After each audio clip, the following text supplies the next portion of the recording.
I was ready. Hello? Come here. Why are you Is it? late? No, it's like literally just straight up 8 o'clock. No, it's 6:01. Oh my goodness. Here, like I'll type a message in Anyway, Discord. Oh, it doesn't show the timestamp for this one. no, it just has a T. Yeah. And see, it still says 8 o'clock. Well, 8 p.m. now it's 6:02 actually on my screen. Oh, well, I'm here. Hello. What's Hello. going on? How you doing, Jubilee? I'm good. How are you? Okay, I guess. How was your Easter Sunday? Whoa, that got loud. How was your Easter Sunday? Fine, maybe bad. Oh, How's what yours? happened? It was fine, maybe bad. Yours is fine, maybe bad. Dang. That's unfortunate. But it's okay. Yeah, are you able to see my screen? I am. So That's today, not what we were talking about playing, was it? was it not? I thought that it was. Hold on. Oh. Yeah, Alex's Journey to the Grave. That's exactly what we're playing. Yes. Yes, Alex's Journey to the Grave. Who's Alex? The Who's picture Grave? looked different. Yeah. Let me stop the music. I guess it's a visual novel, probably. Probably. And we might have a second game after this, but let's start this one up and see what happens. Okay. Oh, let me fix my VTuber lean. There we go. Every time I start the VTuber software, it always makes me lean forward too much. I have to like click a button to make it reset the calibration or something. Well, I need to do something also. You need to sit forward and reset the calibration. I need to do this. Dang it, you broke Chakar's streak. I'm gonna change that eventually. But I haven't had the time or energy to do it. Oh, it's here. It's What are you loaded, gonna just change low in it the to? background. It's gonna be some sort of gacha thing. You know how there's that Pokemon catching game thing in Twitch? Mm-hmm. I might do catching like DDR songs or something. I don't know. Gotcha. All right, ready? Start. All right. This is the Adrenaline Edition. Is it? Oh, you can see Set up that? here on the top. Because I Yeah. don't think OBS can see that. That's interesting. No. That Oh, the My time that, is ticking away. the adrenaline thing is my video card. It's it when it detects the game is running, it says like you can do stuff, right? Like to change the frame rate, like increase the graphics or whatever. Oh. Yeah, And I saw OBS that on Discord. Yeah, OBS doesn't capture that, so I was surprised that Discord does capture that. Yet day after day, week after week, I keep putting it off. I can't find it in me to actually take action. I can't find it in me to leave my comfortable, secure little world in here. I'll do it tomorrow. I'll start it tomorrow. This is me yesterday, but who are this person? Tomorrow, tomorrow, tomorrow. I'm starting to feel like tomorrow might never come.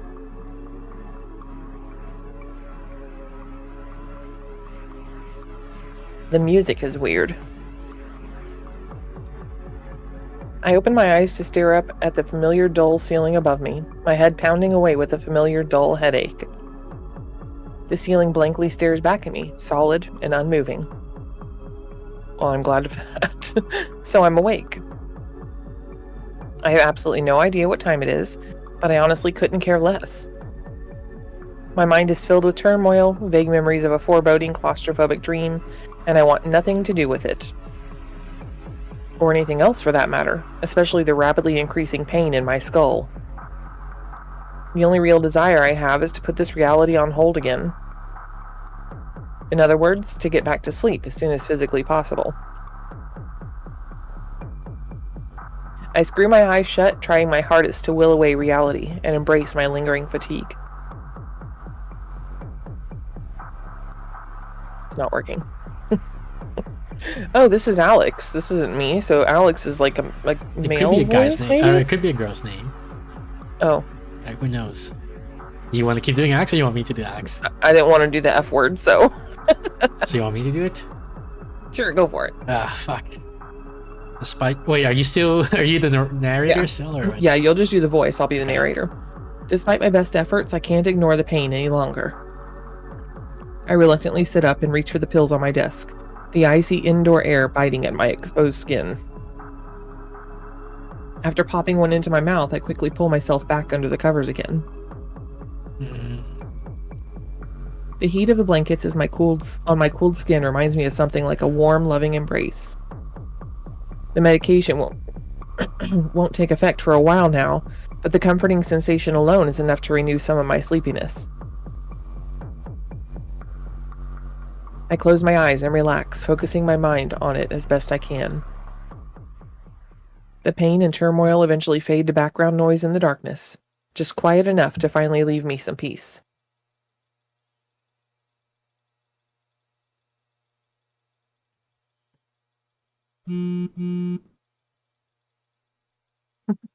My phone buzzes loudly next to Journey my to the head. grave.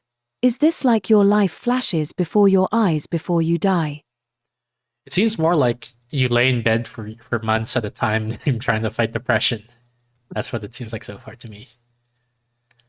Yeah, forcing me back to reality.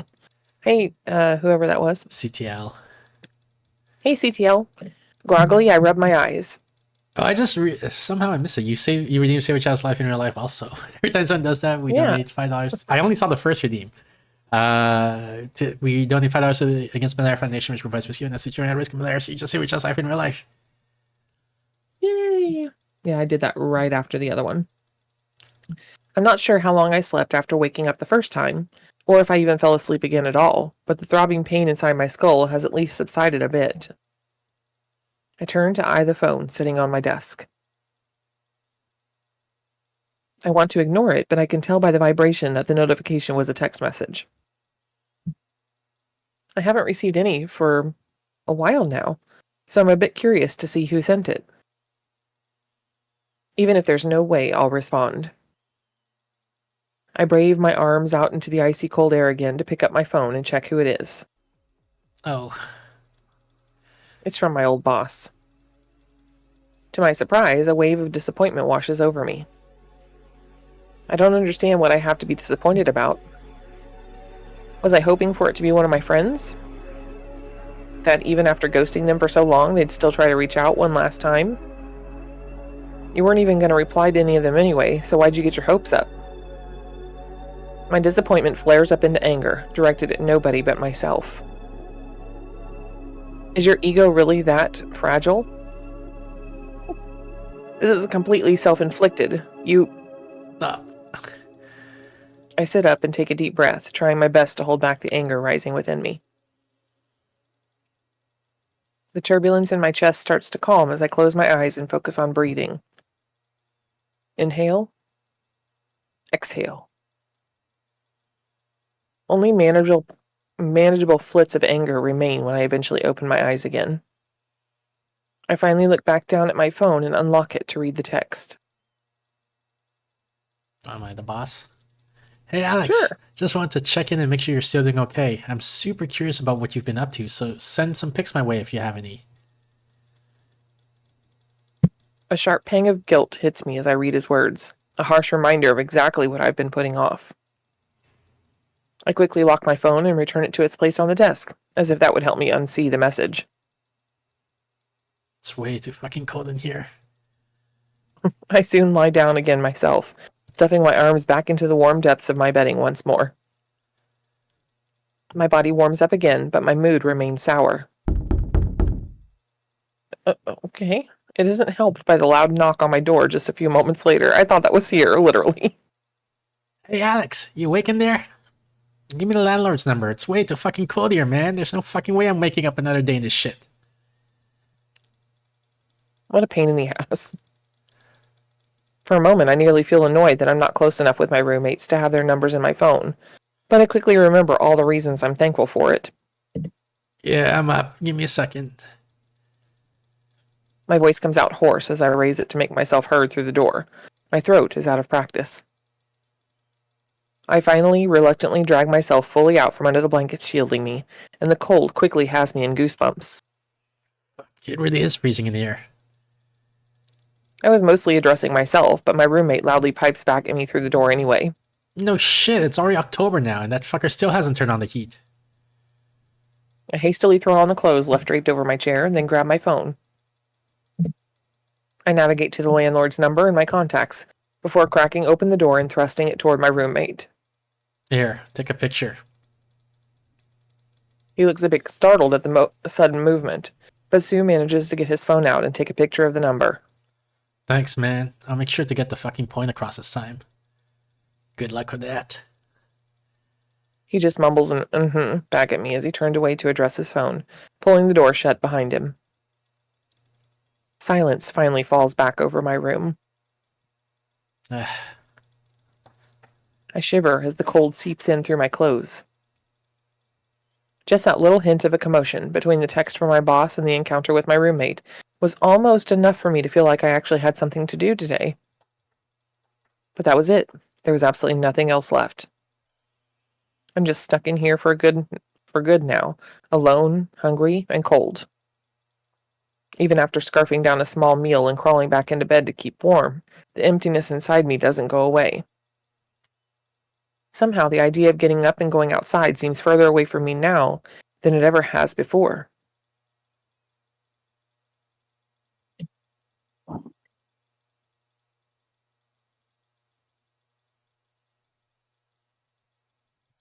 I'm sat at my desk now, finally able to shed my blankets after my roommate managed to get the heat turned on. I badly need an escape from my mind, but my usual online time wasters are doing absolutely nothing for me right now. I just keep scrolling and scrolling and scrolling, paying no attention to whatever it is I'm looking at. For some reason, I can't shake this longing feeling I've been having since earlier today. A longing to be heard, to be seen, to be a part of something. It eventually drives me to give up on trying to distract myself, and I start going through my old online chat rooms instead. I search for a conversation to join, a person to talk to, anything to help alleviate this feeling. Some of the rooms are still active, and a few are even discussing topics that interest me. But even though I have things I want to say and ideas I want to contribute, I can't bring myself to engage with any of them. A pit of anxiety grows in my stomach as I read through the messages in each room. Even when they're just names on a screen, these are all real people. People with thoughts and emotions that get invested in the ones they spend their time with. People that might continue to think about me with pain in their hearts, even long after I'm gone. That feels like such a stupid, arrogant, self-centered thought, but even though I know I could easily just keep my distance, and even though I know that they would probably never blame me for it, my fear of the pain I might cause them is still too much for me to bear. I'm about to give up on my search, feeling even worse than before I started, when a lone chatter in an inactive room catches my eye. I scroll to the start of their messages and start reading through. Hello? Okay. Okay. I'm way too much of a coward to do this in an active room. But I don't want to stay unseen either. Here, there's still a chance that someone will see this. There's still a chance that someone might hear me, and that they might even understand. Understand how hopeless and alone I feel, despite having no real reason to feel that way. And just how incredibly effing hard I've been trying to stay myself. Sorry, I don't usually swear like that. I'll try not to for the rest of this. Even though my life has only changed for the better over the past few years, I keep feeling worse and worse and worse every single day I wake up. And further away from all the people around me. I told myself it would be different here. That a whole new world would open up for me, and I would finally be free to experience life again. But even though the faces around me have changed, I still can't see them the way I used to before. I swore to myself that I'd only let in those who I could trust, but now I'm completely incapable of finding that trust. At some point, I realized I didn't understand them, and now I can't stop doubting them. And as I doubt and I doubt and I doubt, as I feel worse and worse because of it, the distrust just spreads even more. I keep gaining more secrets that I need to keep, and now I can't even trust my own family anymore. I don't know why I've become like this. I hate it. I can't handle it, but I can't do anything about it. It makes me feel helpless, like I'm drowning, but I don't know how to swim. Like there's an evil, dark mass that constantly grows inside me, feeding off my life force, constantly making me sick and eroding away at my sanity. Like I'm completely and utterly alone in this world. I know that I'm not really alone, in reality or in these feelings. But at this point, if I were to reach out, to tell any of the people around me how I really feel, to genuinely ask them for help, no matter who I went to, it would all end up out in the open for all of society to see. And in the eyes of society, I'd just become another useless, broken person. Nothing but a hindrance to the world, to be looked down upon with nothing but pity or disgust. To be caged, controlled, drugged up and experimented on, for my own good, by our pathetic excuse for a mental health care system. I genuinely don't understand how that system could possibly help anyone, being the way that it is. I used to think we lived in a golden age of Where's medicine. Amy? Not here. Oh, hi, Nebu. Hi, chat. Hi, Funkytron. Hey. I used to think we lived in a golden age of medicine. But after I've seen how often even regular doctors mess up, how little most of them even seem to care, how hard you have to fight for yourself just to get proper treatment,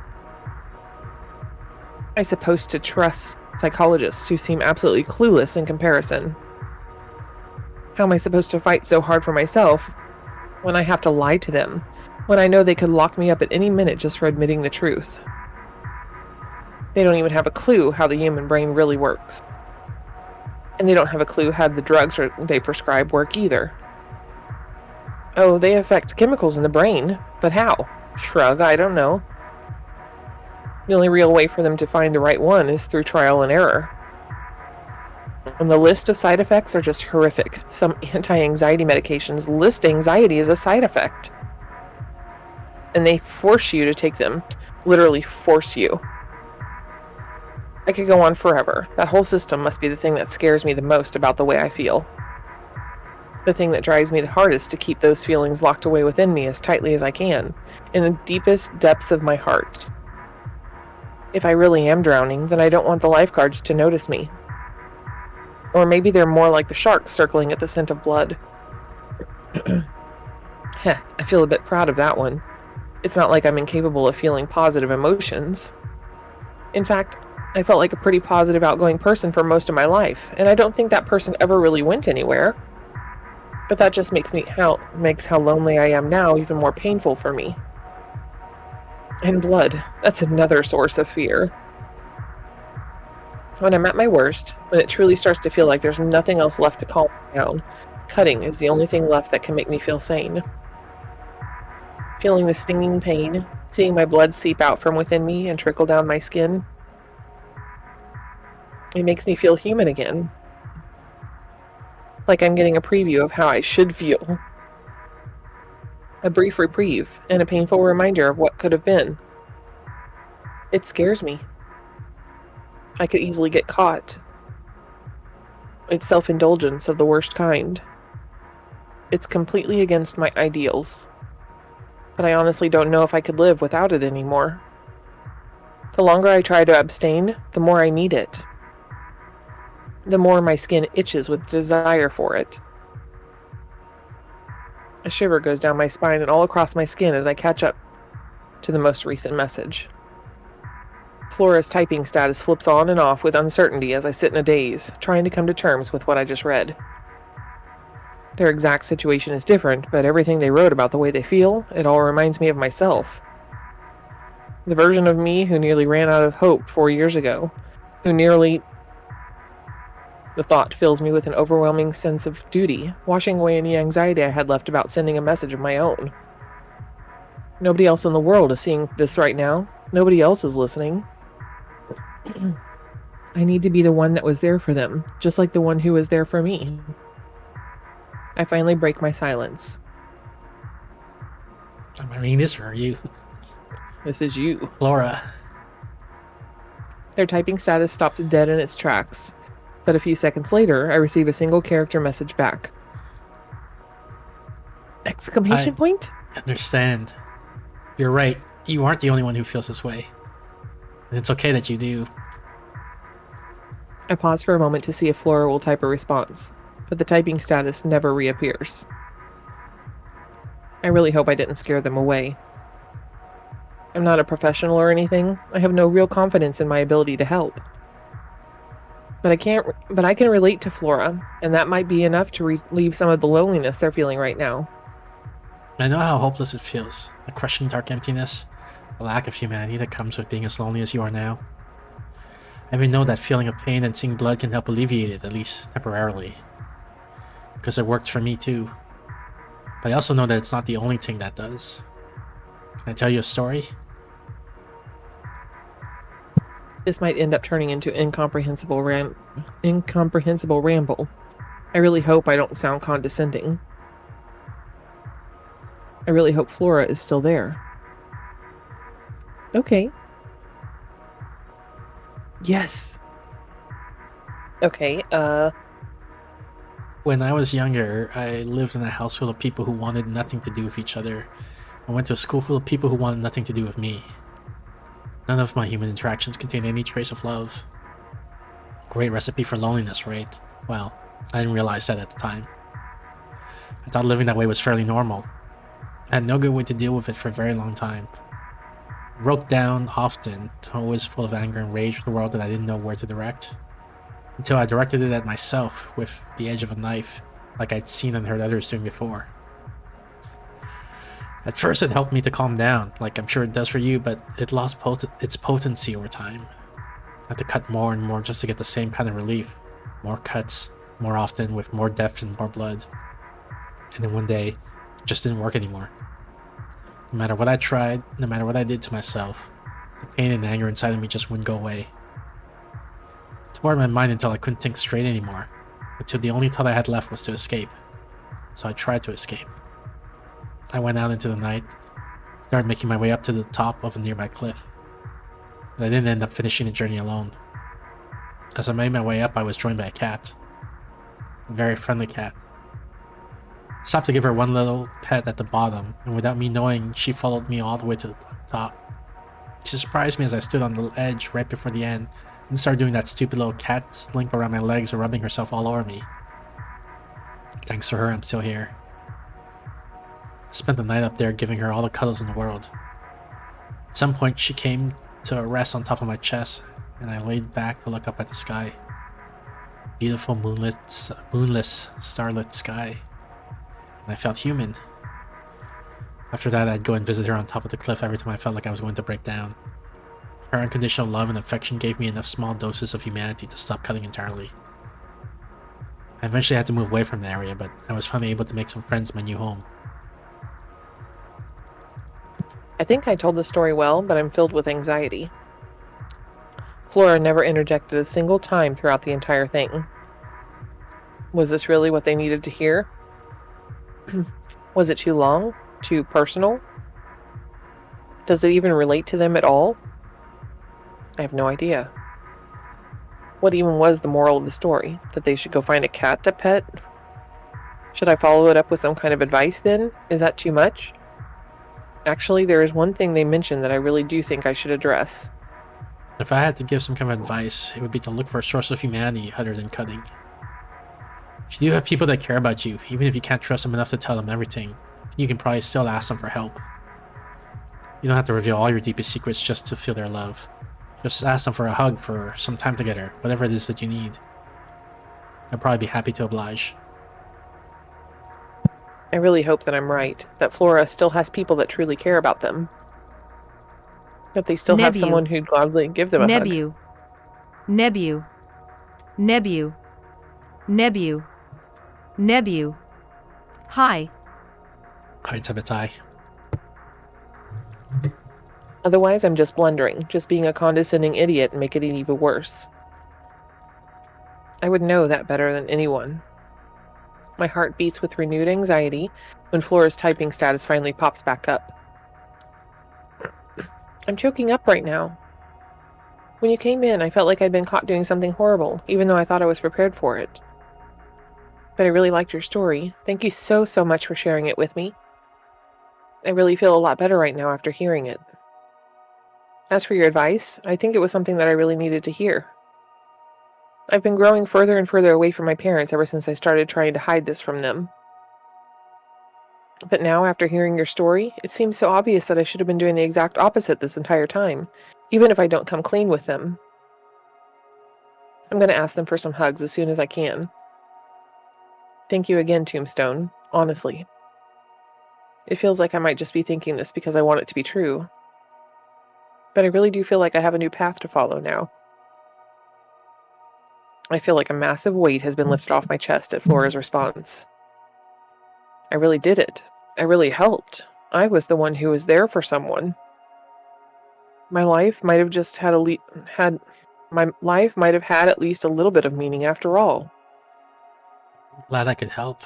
Using my experience for something like this, it makes me feel like there was at least a little bit of meaning for those times after all. Flora's typing status flips on and off for a while, and I wait patiently for their next message. Hey, do you mind if I add you as a friend? I don't want to be a bother, but I really want to talk more with you in the future.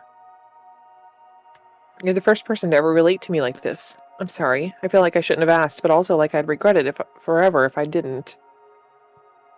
You can just pretend like I didn't ask that at all. The weight from before immediately presses back down on my chest.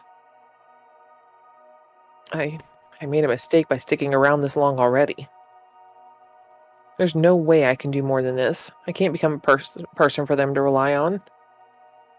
But if I turn them down now, if I even hesitate to answer any longer than this, what are the consequences? It'd be the same as calling them worthless, a broken person. It would confirm all of their anxieties. I've fallen into a trap of my own creation. Sure, I don't mind.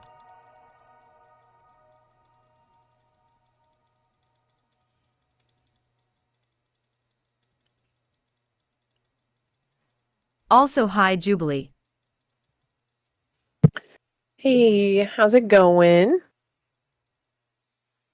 This is a very deep, dark story. I slumped down onto my bed face first. Flora added me as a friend, said thanks again, then went to sleep.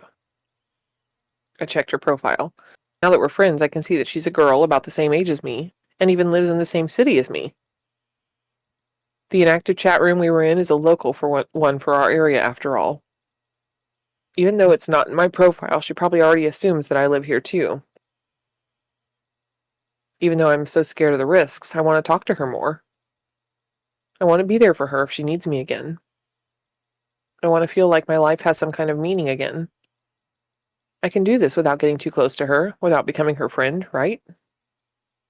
I'll set up some rules for myself to avoid getting too close. I will not message her first. If she loses interest, perfect, I'm gone. I will not tell her my real name. She should just know me as Tombstone. I will always push her to find other friends. I can never be one of them. I will never meet her in person. That would be passing the point of no return. I feel stupid. It's so early. I don't have anything interesting to talk about. Excuse me.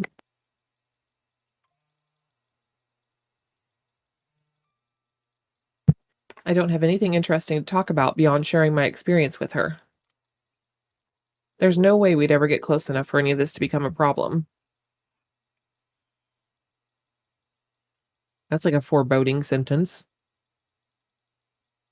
Yeah, foreshadowing it's called.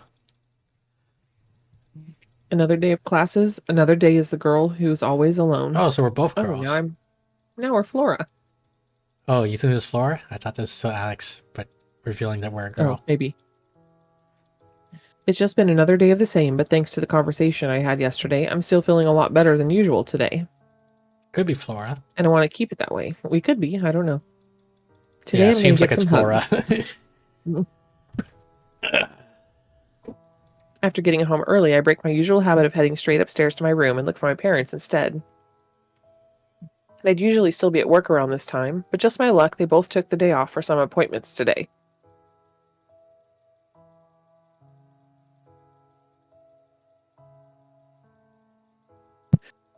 I find them sitting together in the dining room, both with a cup of coffee in their hands. That's her. They Their stop their parents. conversation. They look like kids. It looks like it. They stop their conversation and look up at me as I walk in, seemingly surprised that I came to find them. Oh, it Hi, is Alex. Alex. It's nice to see you in person for once. Yeah, his mom looks like, or our mom, his mom, her mom. Our mom looks like she's 14 or something. The guy looks like he's Yeah. like 15. Except he's got a beard. You can have a beard at 15. True. Seems like it's our lucky day, getting a visit from our beautiful grown-up daughter. Okay, so Alex is a girl. So much back and Mommy. forth. Alex is a girl. I live in the same house as them. They see me all the time. Wait a But minute. who's his roommate? Yeah, I was gonna Alex's say, why did they have roommate. roommates on? I mean, maybe the Maybe parents they wrote are the like, story wrong. no, maybe the parents are adopting, you know, like, or there's I forget what it's called, but there's like a common thing where you have like a cultural exchange thing where you have a family, like someone from another country comes to live with you for a while. Oh yeah, like a foreign exchange student. Yeah, but it doesn't always have to be student, but yes, student is one example of that. It makes it hard to talk with them when they act like this. But it's true that I really haven't spent as much time with him as I should have. But wait, then they talk about the landlord and turning on the heat, and so that part's confusing. Wait, maybe this is a flashback. Maybe this is a long time ago when he was younger, or Alex was younger. Or maybe it's Flora and they just said Alex wrong. A mixture of guilt and embarrassment starts to sour my optimistic mood. Well, what's up? Or did you just feel like having some quality of family time together?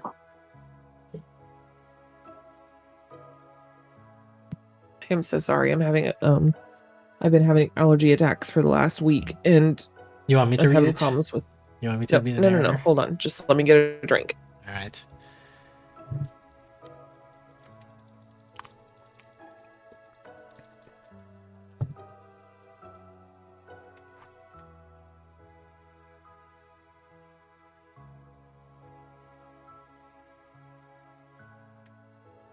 I don't know why the hand tracker keeps tracking my hand. I have to like put my hand in front of the tracker, wave around to it. Not sure if it's the art style or everyone just look exhausted. Yeah, I think it's the art style. The sarcasm in her voice stings a little, but I try not to let it get me. Oh wait, am I still Well, Alex? I just- Even though we're a girl? Yeah, you're still Alex. Okay, well, I just felt like I wanted a hug. Mom looks a bit surprised at my answer, but Dad just stands up with a big smile on his face. That we can do. Relief washes over me as he puts his arms out, and I do the same, both of us coming in for the hug.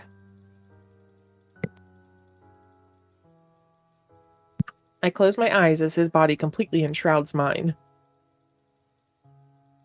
He's still a lot bigger than me, but he's also being surprisingly gentle compared to the smothering hugs I used to get from him as a kid. It's a nice fatherly hug, and I feel assured of his love for me. Until he starts squeezing hard at the end. Ah, hey. He lets go after I start struggling and hitting him with the hands around his sides. Ha ha ha. Well, it was almost a good hug. I turned to Mom, who stood up while Dad was hugging me. Okay, come here. She pulls me into a hug that's much softer than the last. She's only just a bit taller than me, so I'm able to rest my head on her shoulder. I close my eyes and enjoy the moment as she rubs my back. We're always here for you, okay, Alex? No matter how old you get, you can always let us know if anything is bothering you. I feel like I'm starting to melt away in her arms. It's the first time I've ever heard that from her. I guess it's always just been implied, but I don't know if I ever really believed it. It's been so long since I started hiding my problems from them, so long since I put up this facade I'm always hiding behind. But now, for the first time since I built it, I find myself thinking about ripping it down. Imagining the feelings of relief nearly brings me to tears, but I don't think I'm ready. The thought of letting them inside my mind, even just a little bit more than usual, hits me with a wave after wave of anxiety. If I take down the facade, everything will come out. Things far worse than they could possibly imagine. What would they do if they found out about the cutting? Take away my freedom? Search through all of my things? Send me to the hospital? I could easily end up locked away in a psych ward. It terrifies me. I don't trust them to listen to me and respect my wishes to not get the system involved. They would try to do everything they think is best for me, regardless of what I say. And I don't want them to feel bad about it either. I don't want to shatter the image of myself that I've worked so incredibly hard to build up for them. I don't want them to blame themselves for never seeing through it. So I'll keep up the facade, at least for now. But that doesn't stop me from coming to them for support, hugs or otherwise. I feel a bit better again after getting my thoughts in order. Mom gives me a light squeeze before finally letting go, and I try my best to leave those thoughts behind me and put a smile on my face before they see me again. I love you, Alex. I love you too, Mom. Dad suddenly pulls both of us back in for one last big hug. And I love the both of you. Hey, you're squishing the poor girl again. Yeah, sorry.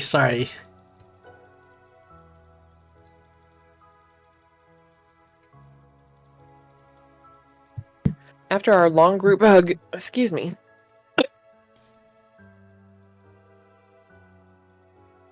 After our long group hug eventually ends, my head starts to clear up again. If it's like this, I don't have anything to worry about. I'll become the version of myself that I showed to them in no time.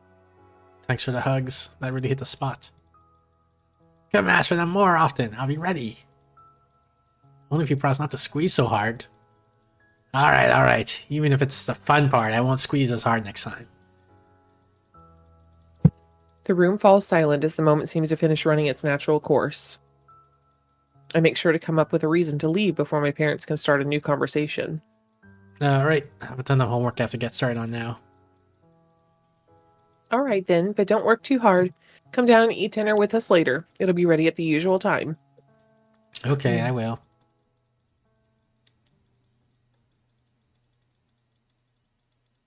Okay, so this is a different bedroom. Yeah, it's a flashback when she was a kid. Okay. I've made my escape, and mission acquire hugs was a success. It felt good to get some long overdue hugs from my parents, but there's still one more hug I want. A hug from someone who knows. Someone that I can share the entire truth with, free from anxiety. Up until yesterday, I never had anyone like that in my life. But now, I think I might. A boy the same age as me, who probably lives nearby. I know not to take anything on the internet at face value, but I can't let this chance slip by. I need to find out if he's truly the person that I think, that I hope he is. I smile at the thought as I open up a new chat window on my PC. Tombstone. Exactly. So this has been wrong all along, unless her name's also Alex. I start to feel a bit crestfallen as I realize he might not actually be around to talk with me. Hi, Flora. But to my delight, he messages me back almost immediately. I got hugs from my parents today. To be honest, I was already feeling a lot better after our talk yesterday, but I think the hugs also helped a lot as well. It was such a good reminder of how much they love me. I think I can start to rely on them a lot more from now on. Even if I don't share all of my inner feelings with them. That's amazing. That's exactly what I was hoping for when I suggested it. Even after just 2 messages, the big difference in tone from last night's tombstone has already caught my interest. It makes sense given the difference in situation, but I'm suddenly even more intrigued to find out what he's actually like. Whoa, a smiley. Smiley. So you don't always type with perfect grammar, huh? Yeah, I switch it up depending on how serious I'm being, I guess. Felt like I needed to make myself perfectly clear yesterday, so I didn't cut at any corners. It did feel a bit weird though, since your style is so much more casual. Sorry if I felt condescending or anything. It's okay. If anything, it made you seem even more like the voice of reason. So I should have been the girl Alex, and you're the guy Alex, but they're both Alex. Yeah. Okay. My typing may seem super casual, but I'm actually kind of weirdly particular about it. Oh my god. Like I always use apostrophes for I'm, I've, I'll, etc., but not with other words. IDKY, it just bothers me too much not to. Also, I use ... a lot, but usually only 2 ... because it's more efficient, lol. That's true, actually. I kind of wonder why ... isn't the real thing. Maybe because it feels too brief compared to 3 dots, so you'd just be better off using a comma instead? This is not going the way I wanted it to. I struggle to come up with a way to get back on track, and anxiety starts to creep through me as the chat goes quiet. I accidentally steered the conversation in the wrong direction already, and now I'm lost. How do I steer it back to him? There are so many more things I want to ask. Sorry, I read a ton of books, so I get lost thinking about stuff like that sometimes. Is there something else you want to ask me about? Huh? Did he just read my mind? No. I had a long pause there. It only takes basic social skills to read a situation like this. Even though he made it so easy, I can't come up with anything to ask him about that doesn't seem too creepy or weird. This isn't coming to me easily like it used to. I'm way more out of practice than I thought. I get up from my chair and throw myself down on the bed, pressing my face into a pillow to let out a shout of frustration.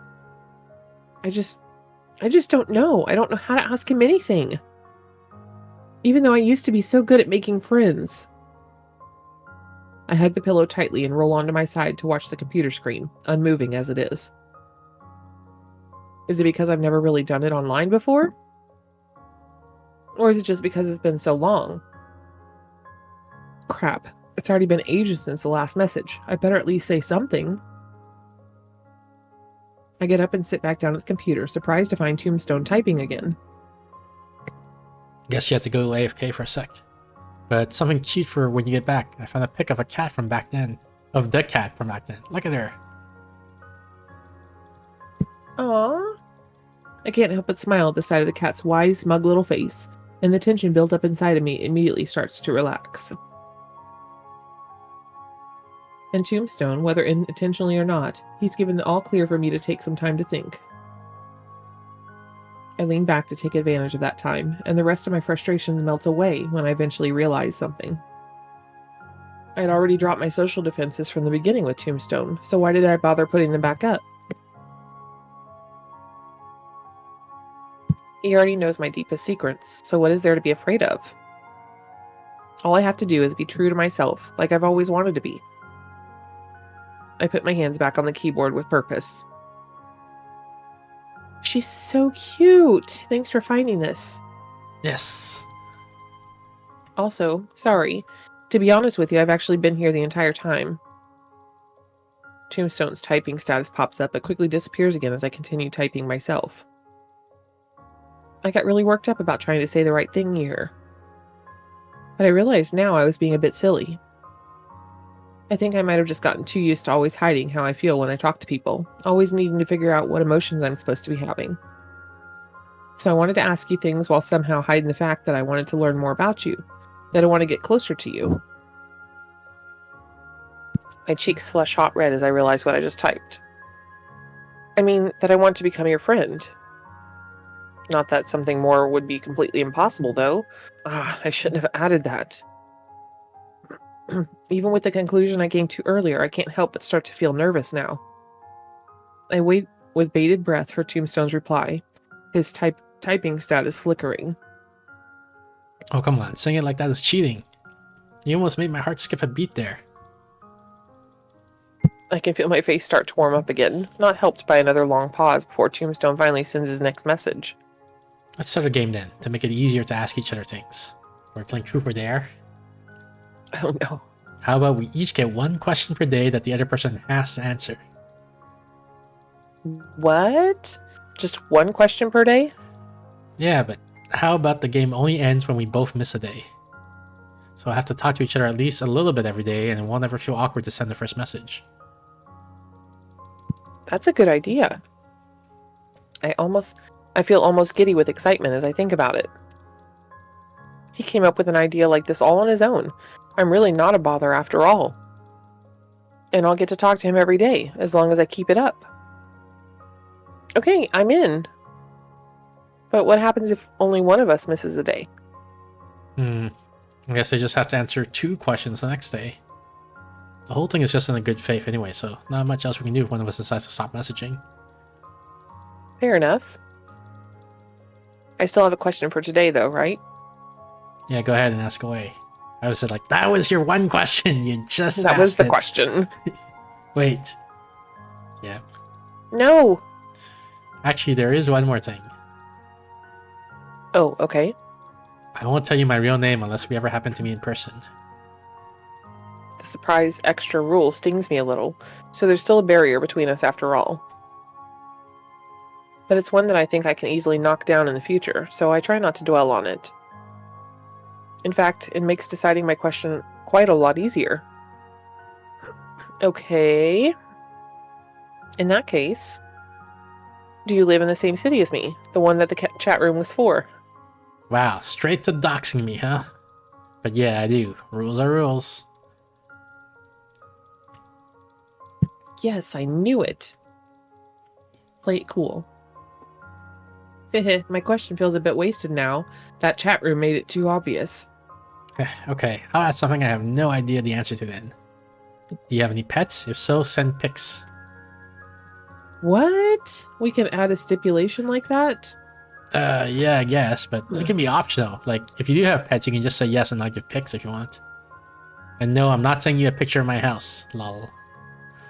Aww. Hey, also, are you gonna answer? Oh, yeah. We don't have any pets, sadly. Frowny face. We did have a dog when I was really young, but he died of old age when I was around 11, I think. A big, friendly labradoodle called Norman. Not sure where I could find any pictures, though. Sorry. Rest in peace, Norman. He sounds like a very good boy. Yeah, I really miss him sometimes. My parents and I are too busy to get another pet now, sadly. I'd love to get a cat if I could. Me too. I can't have one where I live, though. Someday. Time passes by at lightning speed as we chat, and I almost have a heart attack when I eventually glance over at the system clock on my computer. Oh crap, I have to go. Like it's 2 It's hours. 5:50. Yeah. Oops, I didn't mean to scroll up. I promised to eat with my parents today. Go eat. I'll be thinking of a better question for tomorrow. See ya. I quickly close the chat window and make my way downstairs, a smile on my face.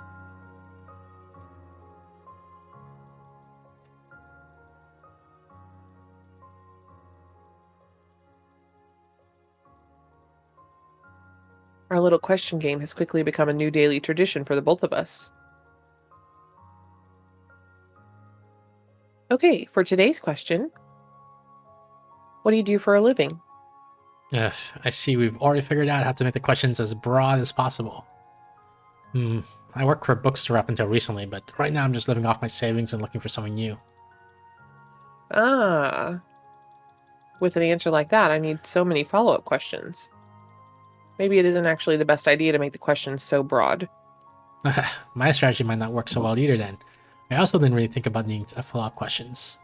Actually, never mind. I can totally sneak in a few more specifics in there. Oh no, don't go full lawyer on me. Here we go. Do you or your family speak any languages other than English? You aren't actually as smart as you seem, huh, Tombstone? Damn it. I see it now too. Yes. Question answered. See you tomorrow. No. LMAO. JK. Real answer. Me and my dad only speak English, but my mom speaks Mandarin as well. She grew up here, but spoke it at home since her parents were from China. She's really rusty now, though, since they passed away before I was even born. Damn. Too bad you never got to meet them. IDK. My mom seems to think it's for the best. She said she didn't want them controlling my life like they did hers. I kind of wish she taught me Mandarin sometimes, but I think she just wanted to leave that part of her life behind her.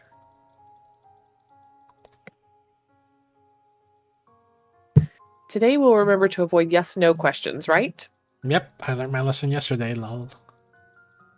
Haha. Okay, question time then. What are your hobbies? That's a good one.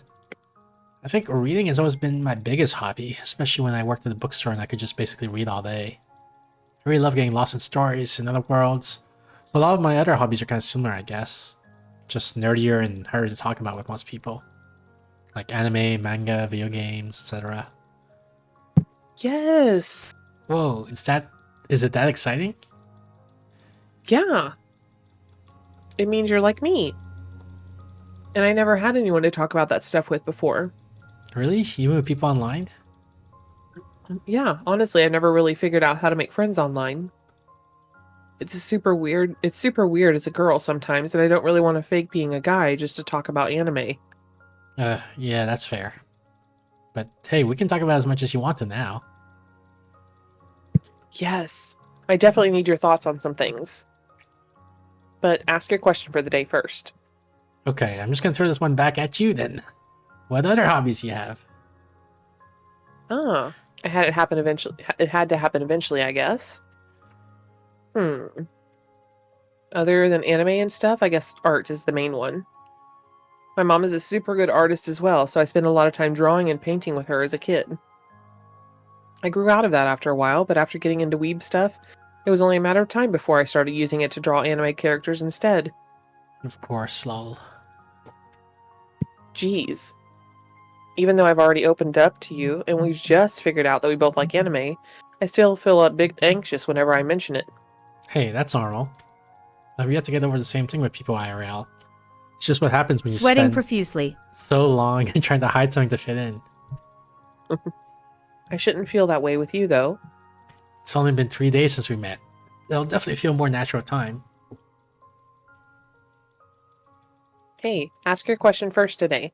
I want to think about mine a little longer. And I don't want you to just reuse mine again. Okay then. I did think of one for today, but it might not be that interesting. Just go for it. Alright. What was your furthest ever trip away from home like? Good wording today. Only slightly challenging. My furthest trip must be when we went to Costa Rica as a family. It was a resort town somewhere on the west coast, I think.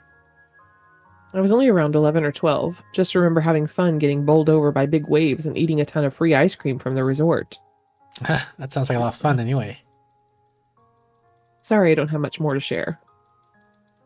Also, I feel even a bit more nervous about my question now. I think learning about how someone grew up is a good way to get to know them, but I've been a bit scared to ask stuff like that since I know your childhood wasn't the happiest. Don't worry about it. You're not going to dig up any forgotten trauma or anything. Remembering how far I've come since then usually feels pretty good, actually. Yay, I'm glad to hear that. I think I came up with a question that should be a bit more neutral anyway. What was your hometown like? Oh. Maybe broad questions do work?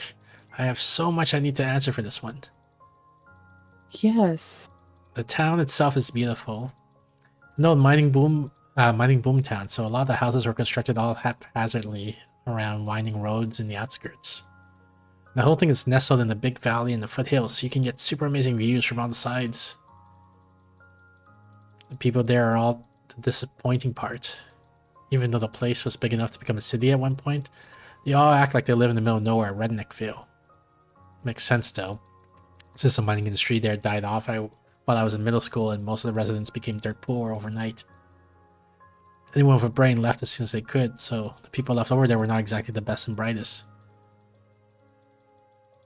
Whoa, so that's why you moved here then? Eventually, yeah. Wait, we're doing Fallout questions now? Oops, my bad. Wait.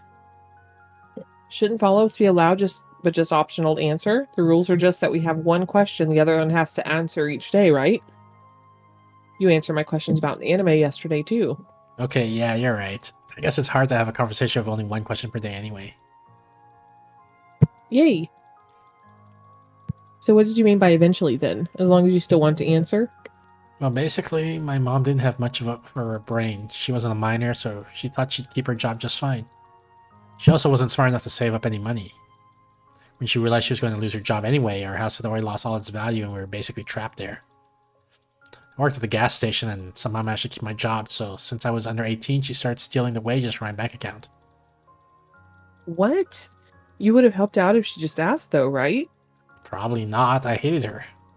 She never even told me she lost her job, by the way. I didn't know about it until I walked past her old empty office building. It wasn't even just my wages she stole. Eventually it was everything I'd been saving up to get away from her in the first place. I almost lost hope, met the cat from my story, and then finally wised up and asked my boss to pay me in cash instead. I hid it out in the woods, but it didn't stop my mom from ripping up all my stuff looking for it anyway. Then at 18 I left and never looked back. Tombstone. I really want to give you a hug right now.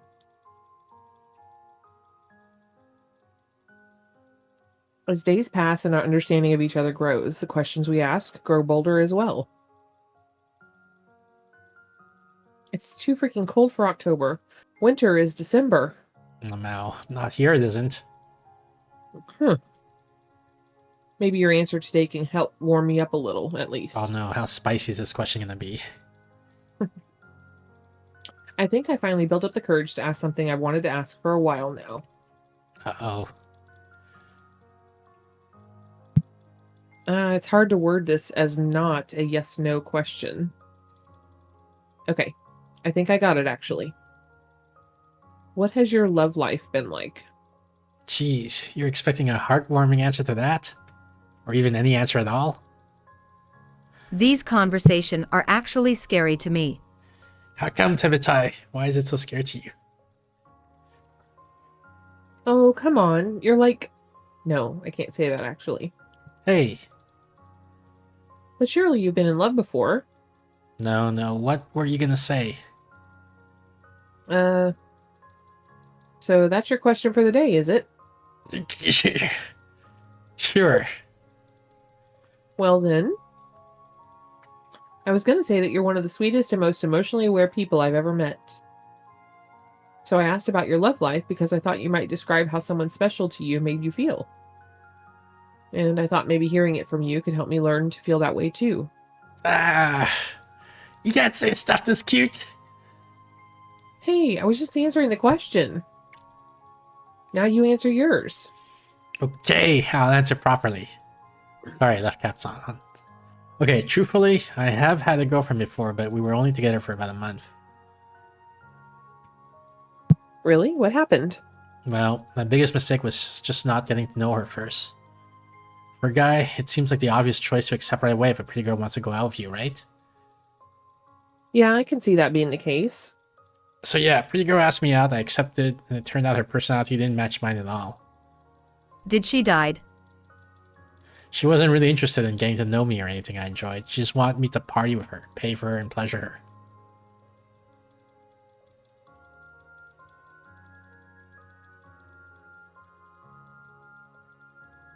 Did she really die?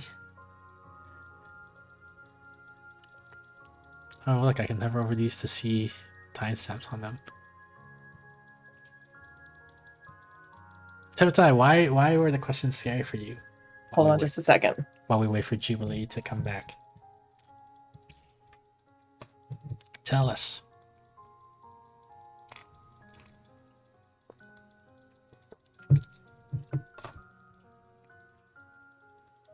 Sorry, bad habit.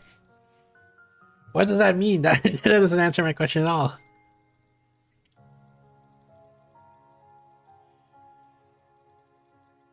Hold on just a second. I'm so sorry. My microphone. cord came out. So now I've got to figure out how to plug this bad boy in. Hold on.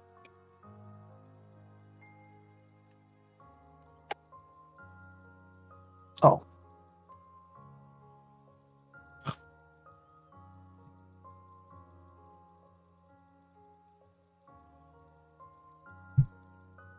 I guess Tabitha doesn't want to answer.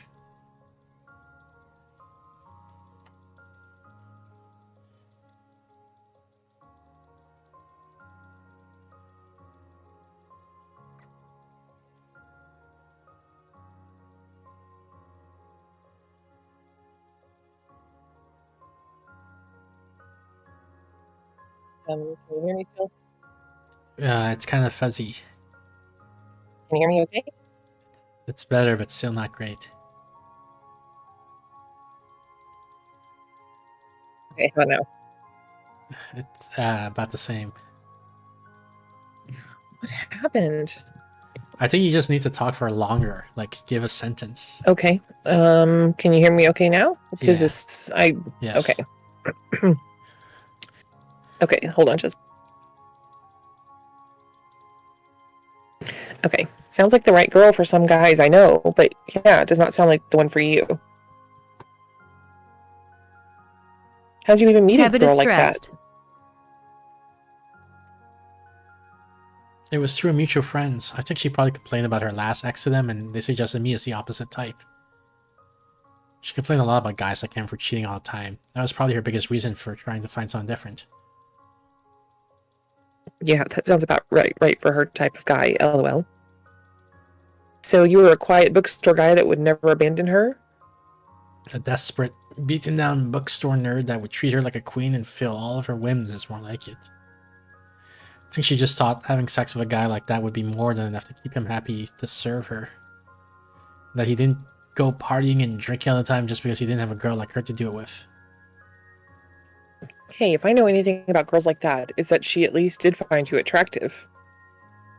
They're usually way too shallow to look past looks. Well, yeah, like a work in progress, maybe. She really badly wanted me to start working out. Exercise? Oh, the misery. Okay, fair, but uncalled for.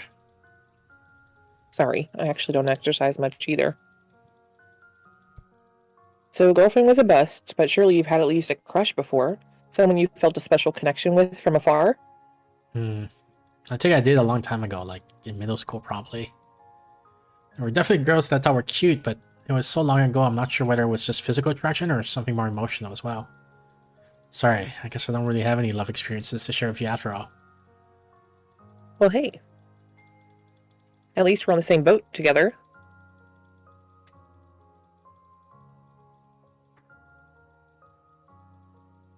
Even though not all are light-hearted, that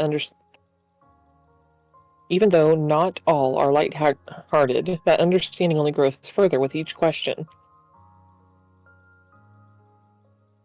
I do feel a bit guilty about making you waste your question yesterday. You should go first today, and don't hold back if you want to ask something super personal like I did. Okay, yeah. There's one thing that's been itching at the back of my mind for a while now. Especially after your question yesterday inspired me on the right wording for it. Okay, I'm glad I prompted you. I really want to know what it is now. Sorry if it's not a happy memory though. It's okay, really. And you more than earn the right to ask me about stuff like that anyway, after you share so much of your past with me. Actually, there's a lot I haven't shared with you before that I'd really like to. So yeah, ask me stuff like that more often. I've been waiting. Laura, you don't have to wait until I prompt you to bring things up. I'm really sorry the whole question thing made it difficult. I'm here whenever you need to vent about anything. No, it's not recent or urgent or anything. I'd definitely tell you if I was feeling down. But thank you. I really appreciate that. Now ask your freaking question already. Okay, good. Here we go then. What has your social life been like? Whoa, you really got that spot on.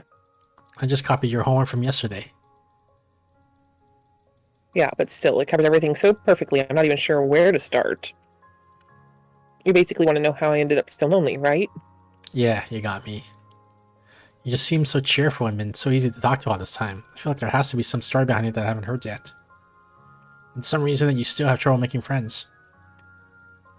Well, yes, and yes. I'll just try to tell the whole story from the beginning. Briefly, if that's okay.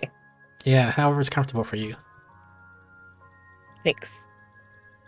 Okay, so for some reason I was always super extroverted and social as a kid in elementary school, and I always felt like I needed to be the responsible one. I'd feel the need to make sure that all my friends were getting along with each other and that they were all having a good time, that they were all following the rules. I'd feel guilty whenever things went wrong, like I needed to make things right for everyone, and I was actually pretty good at getting my way back then. I had my own little punishments and rewards to dish out, and the other kids would even come to me for mediation sometimes. As me and my friends grew up, I obviously had to let go of that. Really? Sounds like you had the makings of a good leader going on there. I guess you're right, but I really didn't let go of it by choice. It just got harder as my classmates got older and more rebellious, and I was eventually forced to give it up. The problem was that I held on to the guilt. I kept feeling responsible for keeping my friends out of trouble. Right before starting high school, I gave in to that guilt one last time and ended up losing my entire friend group at once. What the heck were they even doing that you felt so guilty about? It was always just little things like swearing or something. I could usually just deal with the guilt and ignore it, actually. But the final one I couldn't ignore was when one of my friends brought a bottle of alcohol to class. Whoa, that is quite a big deal for middle school.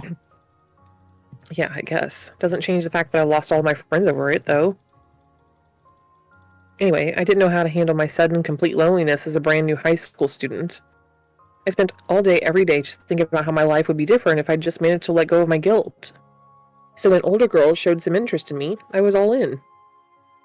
I was totally ready to follow her and try whatever she wanted me to. I smoked for the first time with her, drank for the first time with her. Are you actually a bit of a bad girl, Flora? No. That was very short-lived. Sorry, go on. I just somehow managed to trip myself into thinking I was having fun, but I know now that I really hated it the whole time. I'm not a prude snitch like I used to be either. That girl brought me to a party one day that changed my worldview forever. I came across a guy overdosing on drugs there, and for a moment I actually considered ignoring it to avoid losing a friend again. Thankfully I realized that the situation was completely different, and I called 911. The whole ordeal made me realize that I don't need to worry about the harmless actions of others just because they're against the rules, but that I absolutely need to stick to my own ideals, and that I should choose my friends a lot more carefully. What the heck? It sounds like you had it all figured out then. But you still haven't found anyone else to become friends with since then? Well, you. I'd hit you right now if I could.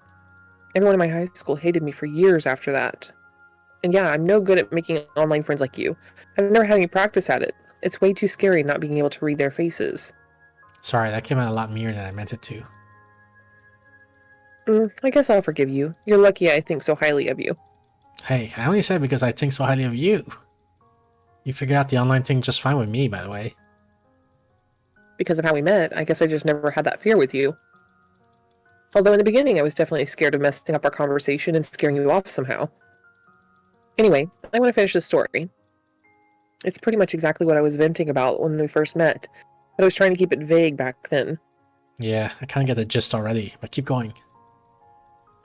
I guess I already filled in most of the gaps then. But yeah.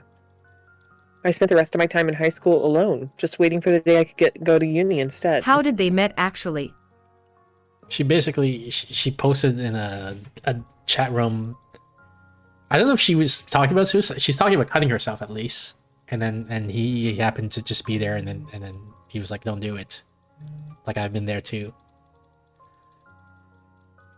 Yeah, he was just like scrolling through old chat rooms, and she was just chatting to the void basically, and he saw her and responded. Spending so much time like I that. see. Knowing that everyone you see hates your guts and avoiding them accordingly. Even after it stops, it's really hard to undo what that does to you. Especially when some of those same people are mixed right in with new ones. They all just blend together into one big untrustworthy crowd, and it's impossible to approach anyone. Laura, it stopped a lot earlier than the end of high school. You called the ambulance for a student that was overdosing. The only ones who hated you were a loud, shitty minority. The vast majority of people are much more reasonable, even as teens. Some might have resented you for a while, but mostly probably agreed with you from the start. And anyone with a brain would have forgiven you long, long before graduation. If I'm wrong, I'm sure you'd know. Tombstone. Yeah? F you. Sorry. I'm really glad you don't get scare away so easily. I'm sorry, Tombstone. This is another embarrassing one, but my curiosity has grown far too large to ignore it any longer. No, stop with the warnings. My heart starts beating faster every time. Sorry, I'll just ask ASAP then. What do you look like? Send a pic to make it simple. Whoa, okay. We can skip it if that's too much. No, it's fine actually. But before I answer, I'm gonna ask you the same question after this, so... I'll send a picture of you agreed to send one too. Yes? Agreed. Okay, let me take one real quick. I'll send it from my phone. Okay, I'm super excited now. Look, it's me. Oh, you're a good-looking dude. Pretty sure I'm just average, but thanks. Above average. Handsome. Jansum. Exclamation point 1. Huggable. Cute. Causing me to make typos. Okay, if you say so. I do. Now show me how cute you are too. Okay, I'm nervous as heck now, but it was so worth it.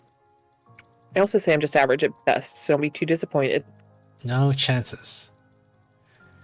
Just let me get my phone. I'll take one like that as well. You are cute! Sorry, that was way too intense. I meant to say, you're cute. My god, this feels so familiar it's scary. OMG, chill out. Was that your actual reaction? Yes.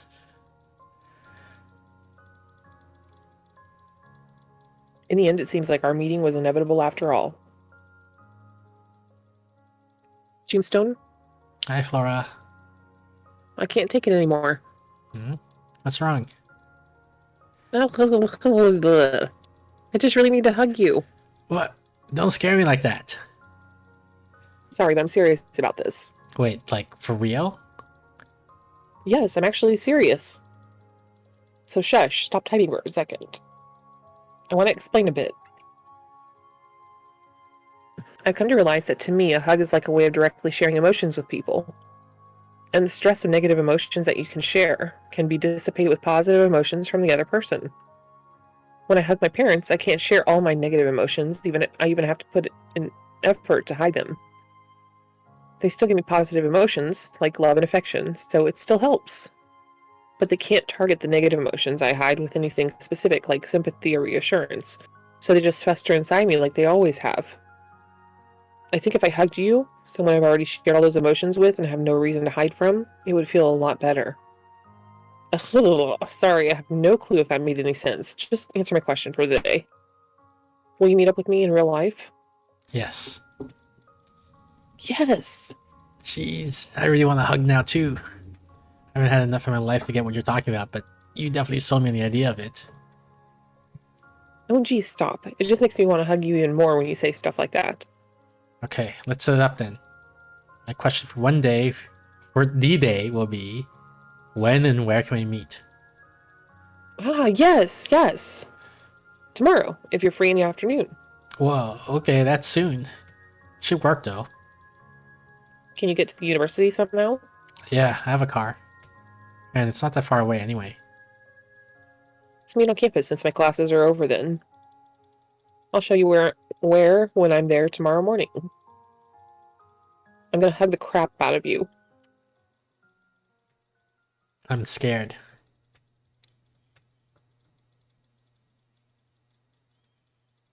You should be. You're gonna have crap coming out of you. I smile at my reflection in the mirror, finally happy with my outfit for today. Warm-ish, feminine, cute, and comfortable. I look like the person I want to be. I turn to look at my clock for the millionth time this morning, amused to see there's still over an hour left before I have to leave for class. Time has been passing slower than ever since. Time has been passing slower than ever since last night. And even though I barely slept, I couldn't help but wake up super early this morning. I mean, I'm finally getting the hug today. The hug that's been on my mind every single day since I first met Tombstone just under a month ago. Sure, I had plenty of doubts about meeting some random guy I met on the internet, but those doubts have slowly been washing away one by one with every conversation we've had. He answers every question I ask promptly and with sincerity.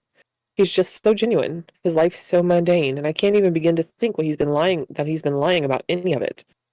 I know he is who he says he is, a young guy around my age. We exchange pictures with our chat in the background as proof of authenticity, and there's no way he could have faked that so fast. In fact, I was the one to suggest meeting up in the first place. I even feel like he was kind of reluctant about it, actually, since he made the rule about not telling me his real name. I don't think he's ever mentioned it again at all. I wonder if that was to avoid making me feel uncomfortable. Or maybe he was just too shy to bring it up himself. I giggle at the thought. It's hard to imagine the open and sincere Tombstone I know being so shy, but it seems about right for the boy in the picture he sent me. Either way, I'm really glad I had the courage to bring it up myself. I'll definitely treat him right today. I'll take him to my favorite cafe, buy him a nice hot drink, try my best to make him comfortable. If he really is shy in real life, maybe I'll finally be able to tease him a little, too. I grin and slap my cheeks as I realize I'm getting too carried away. Geez, I gotta take it easy. I'm just way too excited about finally having someone I can be myself around. But I'm definitely gonna get that hug.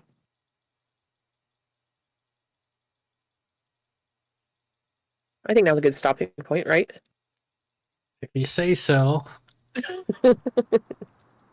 So save. We quit. Just kidding. I was just kidding! We're not. You don't want to stop here. Yeah, we can go ahead and stop here. You. We're not gonna find out what happens. I know we've got to. Well, hold on. We got a second game we got to go to, or should we just go ahead and continue playing? It's up to you.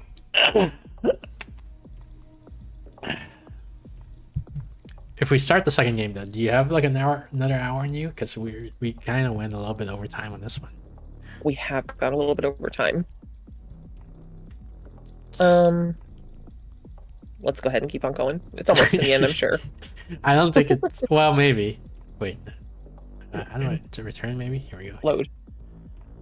I finally arrive at the meeting spot Flora sent me, an outdoor common area just outside her final class for the day, and sit down on one of the many vacant benches. I'd been cooped in my room for so long that the short trip over here felt like a huge ordeal. My car's battery was dead. I had to get gas. I had to remember how to drive through traffic. I had to figure out the layout of the campus.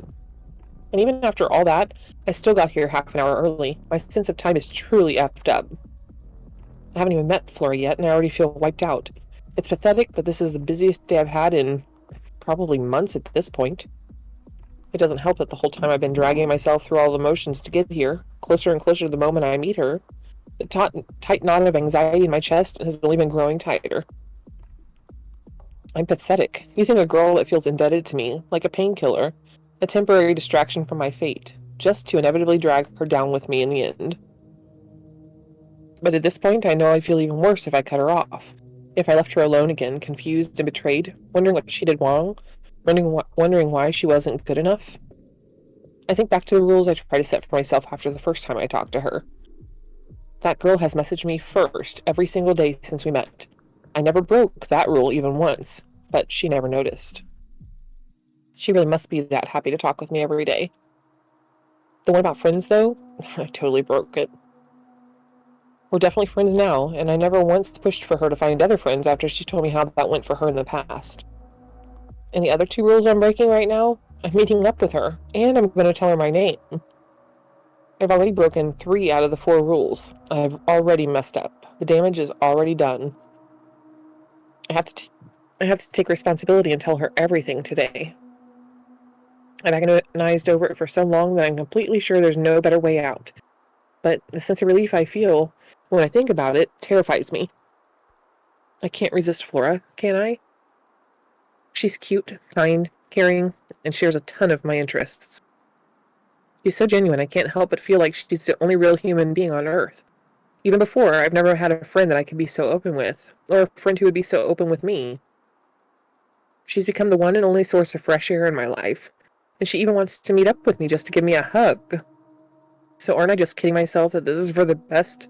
Just giving myself an excuse to be selfish about this? Wouldn't it be better to just ghost her after all? No matter how I think of it, I can't stand the idea. And it makes me hate myself even more. I fight this sudden intense urge to hurt myself. Shut up, shut up, shut up. Shut the F up. You're already here, Alex. You've already decided what you're going to do. You're going to hug Flora, spend some time with her, and confess everything when the right moment comes up.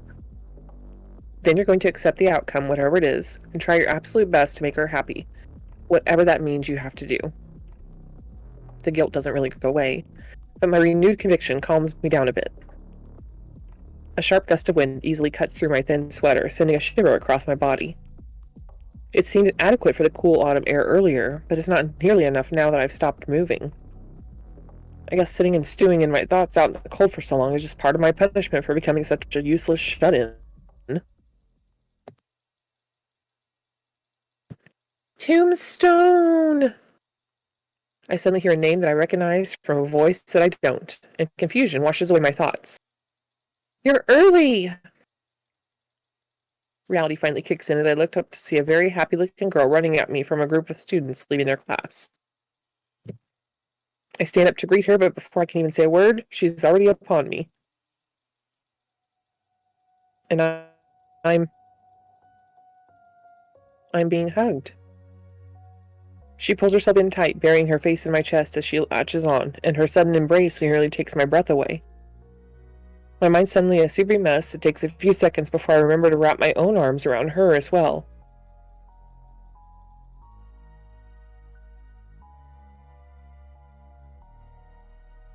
She gives a sound of approval and another tight squeeze as I do, pressing herself even further against my body. And then she just stays like that. Her persistent embrace just keeps dragging on, and any doubts I had left fade away as her sincerity becomes undeniable.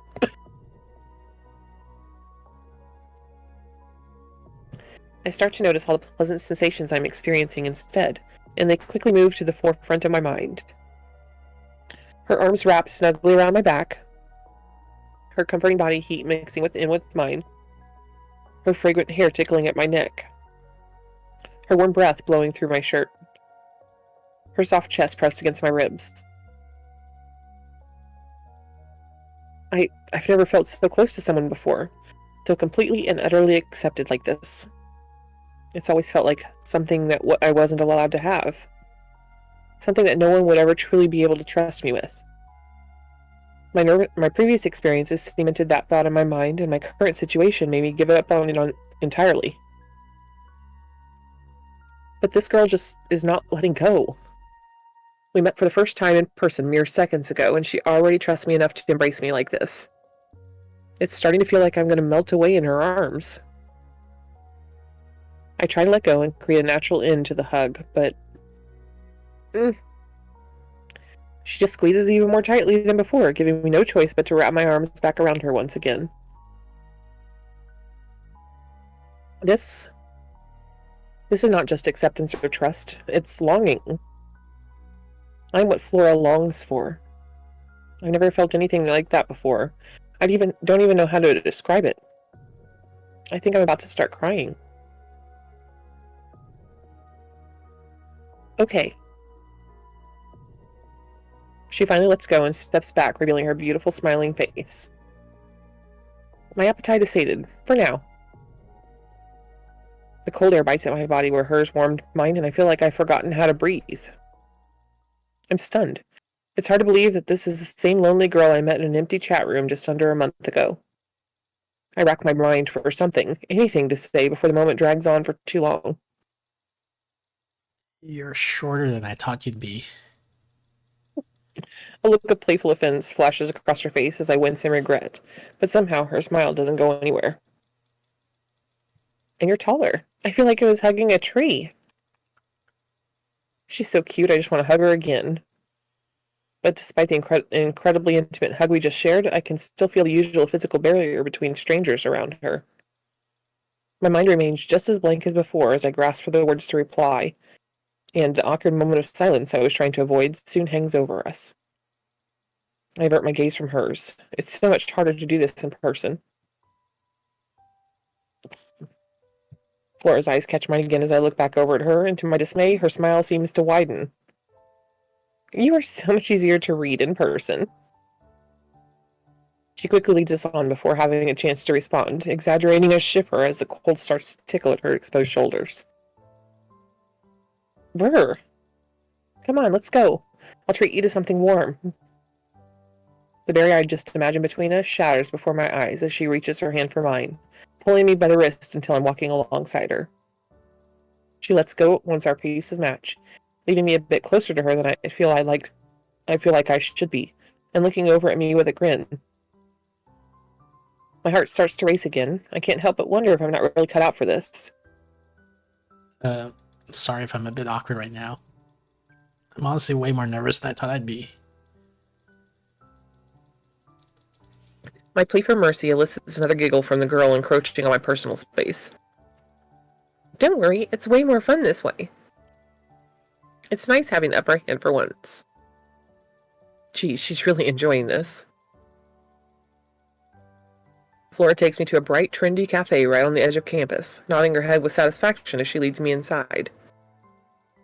Good, it's not too busy right now. We'll be able to sit down. She turns back to me with a hint of mischief in her eyes. Let's order first, then I think you have something you need to tell me. My real name. I'm well aware of how the rule I made became a promise instead. Yeah, I remember. The mischief fades and her smile turns sweet again as it widens. Good, I'm looking forward to it. She quickly moves on, pointing us in the direction of the cafe's menu. So, what are you going to order? I feel a disturbance in my soul when I look up and see some of the prices on the chalked-in blackboard above the till. $7? $8? Since when did coffee prices approach double digits? I shake it off and try just to pick out something to order instead.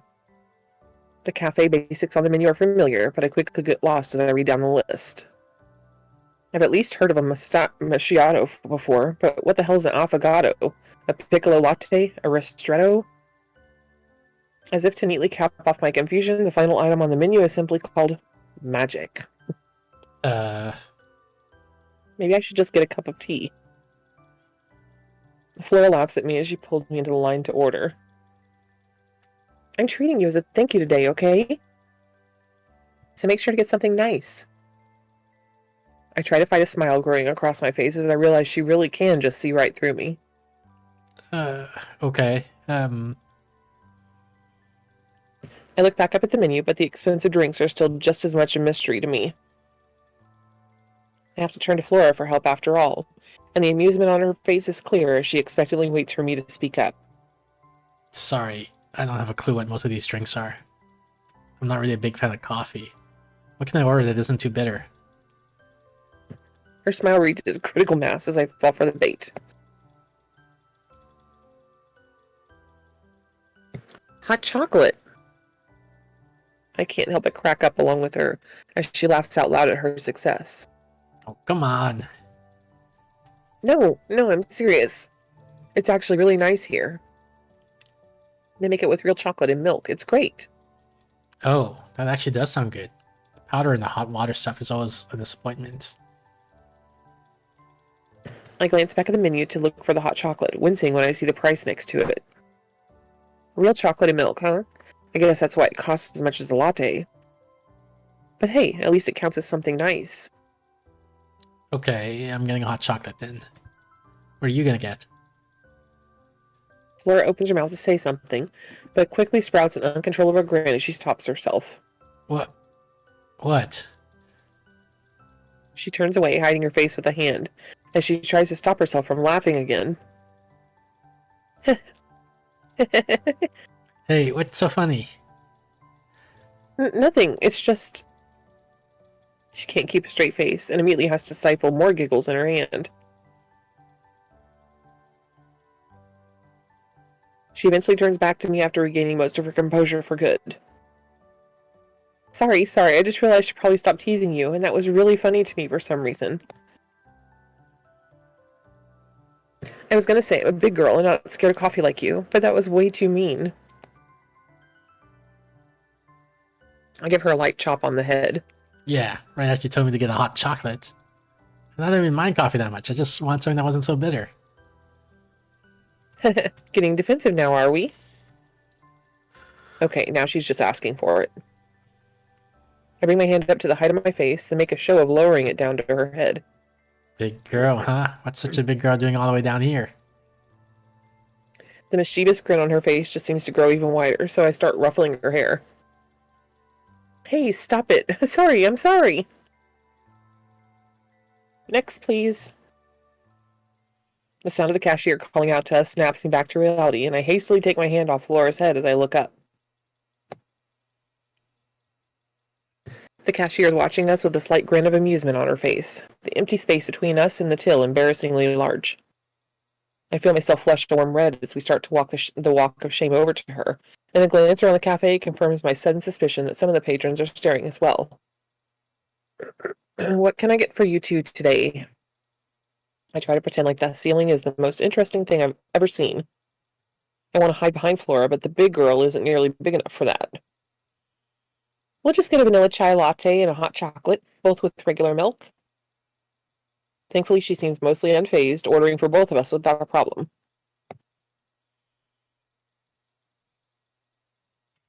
I'm relieved that she's finally taking some mercy on me. Okay, that'll be $13.65. The broke soul inside of me cries out for one last time as I look down to see Flora handing the cashier 15 whole dollars. You can just keep the change. Wait, was that a waiver in her voice? The cashier smiles as she hands over the receipt. Thank you. Your order will be ready in just a couple minutes at the counter to your left. Enjoy the rest of your date. Huh. Yeah. Neither of us had the courage to correct her as we move over to the waiting area. Another awkward silence threatens to fall over us for a moment, until Flora suddenly slaps both her cheeks. Before I know it, her smile is back like it never even left. It was worth it. She makes a blade with her fingers and starts poking me in the ribs as she talks. At least, I got you to open up a bit. Hey, stop that. I'm open. Seems like her morale is already back at full power. Hey, it just matters how we feel, right? It's silly to be so embarrassed over something like this. I shake off the rest of my own embarrassment at her words. Yeah, you're right. It's just something that we're both not really used to yet. Order up! I grab our drinks from the counter, and Flora leads me over to a table for two. She immediately looks across at me after we sit down, ignoring the latte I placed in front of her. So, can we finally share our real names now? For the first time since our hug, a pang of real anxiety shoots through my body. I lift my cup for a sip as I reply and attempt to mask it. Yeah, I'm Alex. What? No way! I'm Alex, too. I must choke and spill my hot chocolate as she exclaims her name excitedly. Really? Yeah, it must be something like destiny, right? I'm completely dumbfounded. Is this girl actually for real right now? Or maybe just a couple sets of unoriginal parents. Could be that too, I guess. Alex tries her best to take a sip of her latte, but her lips can't make it to the rim as they gravitate toward the shape of a smile. I can't help but laugh at the sight. Come on, are you serious? You look like you're about to crack up any moment now. The guilty-looking girl tries her best to wipe her face with clean of emotion, but traces of a smile still shine through. I'm serious. I'm just happy about the coincidence. She pulls her bag up to the table and starts rummaging through it. I'll prove it to you right now. She quickly finds her wallet, then slips out a plastic ID card and places it down in front of me. Here. It really says her name is Alex. Oh, I slide the ID back over to her before I can read all the rest of her personal information. I'm sorry I doubted you. Good, I forgive you. It's honestly a really crazy coincidence anyway. We both pause to take our first actual sip of our drinks, but I nearly spit mine out again as another funny thought passes through my mind. She rushes to put down her latte and interrupt me. Hey, shut up. I definitely did not stalk you and forge that ID, so don't even say anything. What? That's rather self-incriminating, don't you think? No. She cracks and we both start laughing again. After we calm down a bit and start taking an actual moment to enjoy our drinks, I try to wrap my mind around it. I guess our name, Alex, really doesn't feel like it fits her at all. I've always thought of it as the epitome of my mother's laziness, the most basic common unisex name you could possibly think of. But to her parents and to the millions of other parents that also chose it, I guess it must have had something going for it. Surely it wouldn't be so common otherwise. I catch the observant gaze of the girl in question as she lowers her cup, and she beams at me from across the table. What are you thinking so deeply about over there, Alex? Just how weird it's going to be to start calling you Alex. That feels so wrong. Flora fits you so much better. Of course it does. I chose it myself, you know. Although it is just a simple nickname to go by on the internet. Simple nickname or not, it's the name I met you with and know you by. Do you mind if I actually just kept calling you Flora, even in person? She tries to put on an exaggerated expression of thought as she thinks it over, but the smile is still impossible to wipe from her face. Hi, Nebu and Jubilee. Hey, Chakar. Hey! A finger is dramatically pointed in my direction, and I brace myself for some kind of rude accusation. Your nickname sucks. Alex fits you way better. So I'll agree to your request on two conditions. Firstly, you always have to let me call you Alex from now on, even online. And secondly, if you really want me to take something seriously, you have to call me Alex as well.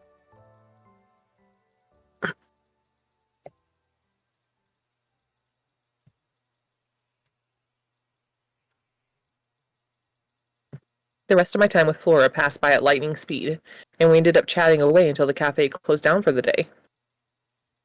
It only really lasted until 5 p.m., but the early autumn sunset made it seem like we'd passed the whole evening away in there. This is it! I somehow got roped into driving her home, and now we have to say our farewells right in front of her house. I don't really want her parents to see me. I'll just stay in the car. Thanks, Alex. No problem. That was a lot of fun. Something's bothering me. Flora gets out of the car, but pauses once she reaches the driver's side door. Hey, get out here! I need another hug. She says something I can't quite make out through the door. I roll down the window to talk to her. What'd you say? I said get out here! She suddenly reaches in through the window, catching me by surprise, and swinging the door wide open before I can stop her. Hey! I unbuckle my seatbelt and get up to go after her. And she immediately catches me in a hug. She latches on just as tightly as before, speaking into my chest as she squeezes me. We have to meet up again soon, okay? Shit. I gingerly put my arms around her. Yeah, let's set something up and chat later. Shit. I'll be looking forward to it. The hug doesn't last nearly as long as the last, but I feel the same warm imprint of her body left over on mine as she quickly heads back toward her house. You idiot. How useless is your conviction after all? She reaches the sidewalk and turns to wave goodbye. I wave back.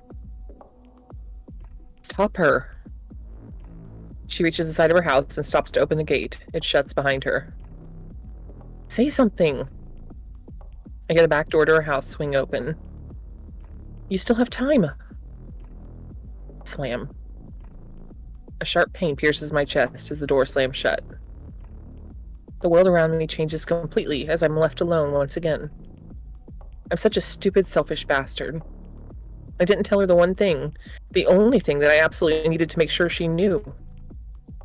I got swept away in the moment and completely forgot about it. Even though I remembered while I still had time, after seeing her so happy, I couldn't bring myself to say anything. I stew in a deep pit of self-hatred as I get back in my car. I'll give myself one more chance. If I can't come clean with her and the next time we meet, it's over. Completely. Over. Is this where it ends? What? Yep. GG. Wow. Well, that was perfect timing anyway, because there's only about 15 minutes and we wouldn't be able to start a new one anyway. Wow. So what do you think's wrong with him?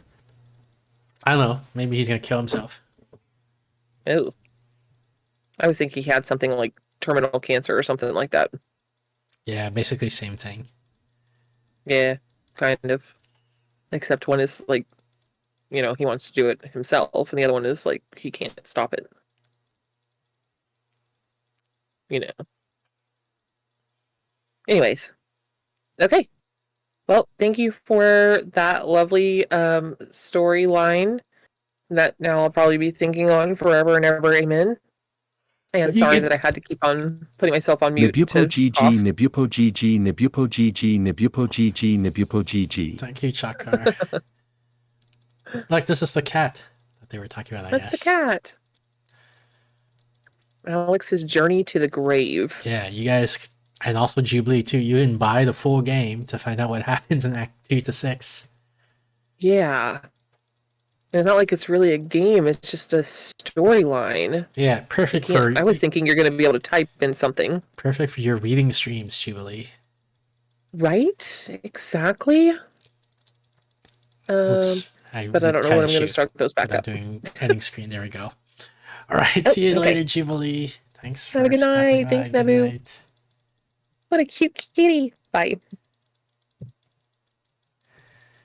Then here I interact, play. Where's it? Here it is, play. Thank you everyone for tuning in. That was Alex's Journey to the Grave. Cute visual First novel. cat. With kind of a what's the word? Deep, dark story? I don't know. Overtones. You got it. But yeah, so regular schedule top left corner screen every Thursday, 7:30 p.m. Pacific. That's about 14 minutes ago in your time zone. We got the Steph's Thursday stream where we play puzzle games, hidden object games, that sort of stuff with my co-host Stephanie. Every Saturday, 6 p.m. Pacific. That's about 1 hour, 44 minutes ago in your time zone. We have the Soul Saturday stream where I play random games from my review queue. We got the Discord. Join the Discord for updates to the schedule and any announcements for off-schedule streams. Where's my schedule? Here it is. So here's Monday. Okay, so Tuesday, tomorrow we're playing Forest Mansion Incident with... the schedule says Yami, but they can't make it, so we're playing with Onibang instead. Then Wednesday we're playing Deepest Trench with Rico Pico. Thursday we're playing Oasis Mission, not with Steph, because Steph is not going to be here this Thursday. Friday we're playing Neptunia Riders versus Doggos, I'm not sure about the pronunciation. And then Saturday we're playing Slippy Bear, so look forward to that. And yeah, I think that's about it. Thanks again everyone for tuning in. I'll let you guys enjoy the rest of the Cap Raid while I look for someone to raid.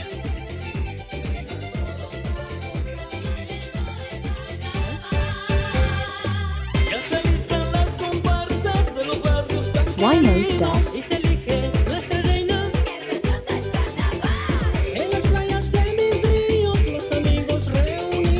Todos con gran armonía, disfrutando el carnaval. Con el agua no juguemos, demostremos la cultura. Con mi gente tan alegre, festejemos en su Cuba.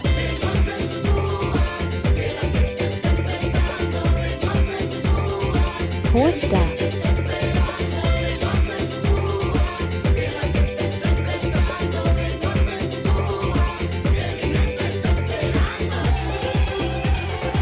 Thank you for the stream.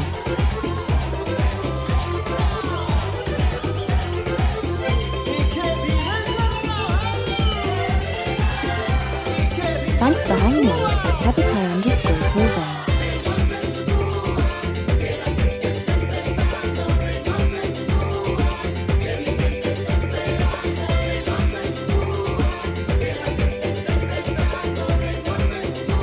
At Jubileo BI, she had a presentation she needs to prepare for. What happened to Steph? Oh, okay.